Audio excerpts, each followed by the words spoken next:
ब्रह्मचर्य का नाश वीर का नाश जीवन का नाश है। ब्रह्मचर्य अगर सही है, आपने किसी तरह इधर उधर तो ये प्रश्न ही नहीं रहेगा। जिधर दृष्टि डालोगे उधर जय होती चली जाएगी।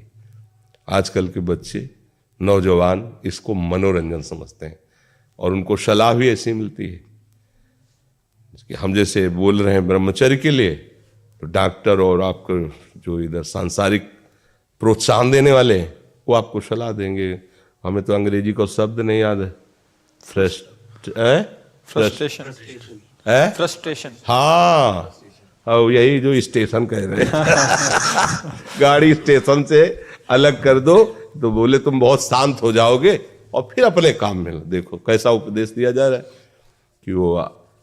तो ये जो कमियां है ना, ये कोई भूत नहीं है जैसे लोग कहते हैं ना, पता नहीं कौन, ऐसा कुछ नहीं, गंदी आदतें हैं, इन पर संयम लाओ। आप समझ रहे, स्वीकार करते हो हमारी बात कि इसमें आपको संशय है? हाँ, तो आप देखो, हम आज ही सत्संग में बोल रहे थे, हमारे रक्त का स्वभाव है ऐसे, जैसे कट जाए ना तो उसका स्वभाव थोड़ी देर में गाढ़ा होने की कोशिश करेगा। यदि कहीं फ्लो वाली नस कट गई तब तो आपको वहाँ डॉक्टरी की जरूरत है। अगर ऐसे कहीं त्वचा में ऐसे, तो उसका स्वभाव गाढ़ा हो जाना, वो थोड़ी ही देर में वो अपने आप को बांध लेगा, क्योंकि रक्त का एक स्वभाव होता है। अगर वो बाहर किसी तरह भी आया तो ठंडा होकर गाढ़ा हो जाएगा, वो रोक लेगा।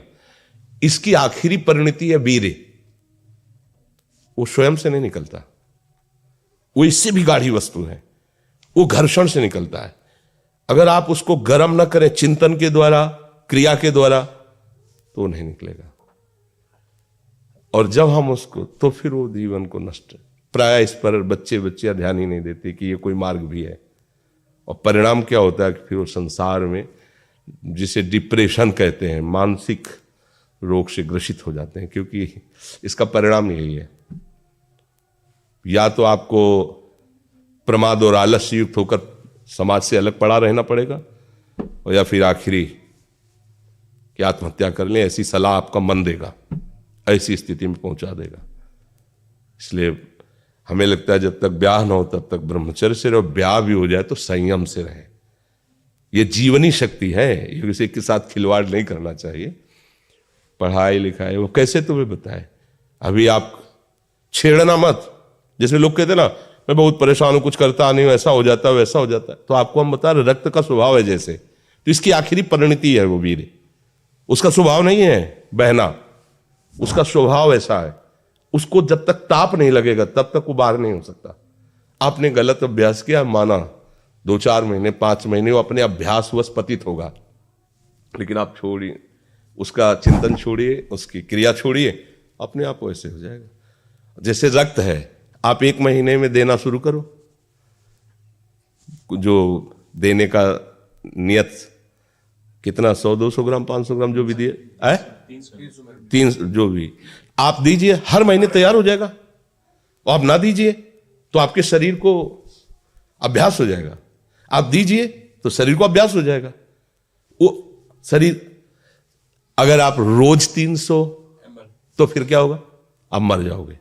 समझ रहे हो ना? ऐसे शरीर की क्षमता, जैसे डॉक्टर जन के देखते हैं तुम्हारी क्षमता नहीं खून देने की, चलिए, क्योंकि अगर निकाल लोगे क्षमता नहीं तो उसकी हानि हो जाएगी। हाँ, तुम्हारी क्षमता है, तुम्हारे अंग ठीक है, तुम स्वस्थ हो, महीने में ऐसा या जो समय अवधि सोचो, रक्त की आखिरी परिणति वो है वीर्य। और आप क्या कर रहे हैं, रोज कई बार, आपका परिणाम क्या होगा? अगर रोज वो खून निकाला जाए तो आदमी की हालत क्या हो जाएगी? खून की आखिरी परिणति है, अन्न रस जो हमने पाया उसकी परिणति धीरे धीरे परिवर्तित होते हुए मांस, मज्जा, रक्त, इनके वो आखिरी सप्तम धातु है वीर्य। और उसके साथ ऐसा खिलवाड़, कैसा जीवन होगा आपका? तो इस पर कोई विचार ही नहीं करता, समझता है ये तो केवल बाबा जियों का विषय। नहीं, आप मनुष्य शरीरधारी हो, आपको भी संयम से चलना है। और जब तक ब्याह हो तब तक तो संयम से ही चलना चाहिए। बच्चियों को तो गृहस्थी में अच्छे गृहस्थ बनेंगे जाकर, फिर उनकी हानि नहीं हो पाएगी उतनी। अब पहले से ही तो फिर अब वो पढ़ाई में मन कैसे लगे जब आपके पास पढ़ाई वाली सामग्री ही नहीं रह गई है। पहले क्या होता था, जैसे गुरुकुल में स्मृति आपकी कमजोर हो रही है तो मेधा शक्ति बलवान करने के लिए ब्राह्मी उसको पिलाई जाती थी, ब्राह्मी है, ये चीजें क्यों? क्योंकि उनमें इतनी शीतलता, उनमें पौष्टिकता है कि वो वीर का वर्धन करके वीर को रोकेंगी, खास बात उसमें होती थी। अब हम इस बात को ना समझ करके फ्रेंड बनाते हैं और वो विनाश का खेल खेलते हैं जो हमारी सारी सांसारिक और पारमार्थिक दोनों उन्नति का नाश कर देता है। अब उस प्रश्न का क्या होता है? अब उसके लिए क्या सलाह? आप सही ढंग से रहो, अच्छा खाओ पियो, थोड़ा व्यायाम करो, सबके प्रति पवित्र भाव, अभी आप आनंद में आने लगोगे। और जैसी आदतें आजकल हो रही, आनंद वाली तो है नहीं, ये तो पतन वाली ही है। 4 दोस्त मिलते हैं, मदिरा पान करते हैं, गांजा और तो और क्या ड्रग्स। आप बताओ क्या होगा? आप इतना विष डाल रहे हो अपने अंदर, इसलिए विषैली चीजें डाल रहे हो, ऐसी गंदी आदतें डाल, आपका जीवन क्या होगा? कैसा खिलवाड़ किया जा रहा है मनुष्य शरीर से, जबकि ये देव दुर्लभ देही है भगवत प्राप्ति, इसके साथ कैसा? तो बच्चों को ना तो सत्संग मिल रहा है, ना शास्त्र स्वाध्याय मिल रहा है, ऐसा ही संग मिल रहा है जो पतन का कारण क्या हो रहा है। अच्छा, बहुत पढ़े लिखे हो और शराब पी के नाली के कीड़े की तरह पड़े हो, माता पिता का अपमान कर रहे हो, मनमानी बेविचार कर रहे हो, पढ़ाई लिखाई क्या हुआ? पढ़ा लिखा से भाई विद्या तो वही जो विनय, पवित्रता, शालीनता, सभ्यता, नम्रता, ये तो सद्गुण विद्या में आज की रह नहीं रहे। पढ़े लिखे माता पिता को ऐसे डांट देते जैसे कोई नौकर से बात करता है, हम स्वतंत्र हैं। अरे विषयों के गुलाम तू कब स्वतंत्र हो गया? स्वतंत्र तो परमहंस जन होते हैं जिन्होंने इंद्रियों को अब जीत लिया और भगवद आनंद में मस्त हो, वो स्वतंत्र हैं। इंद्रियों के गुलाम तुम स्वतंत्र हो? जो विषय जब चाहता है तुम्हें गिरा, तुम स्वतंत्र हो? माता पिता, गुरु, शास्त्र, इनकी परतंत्रता स्वीकार करने वाला ही स्वतंत्र होता है।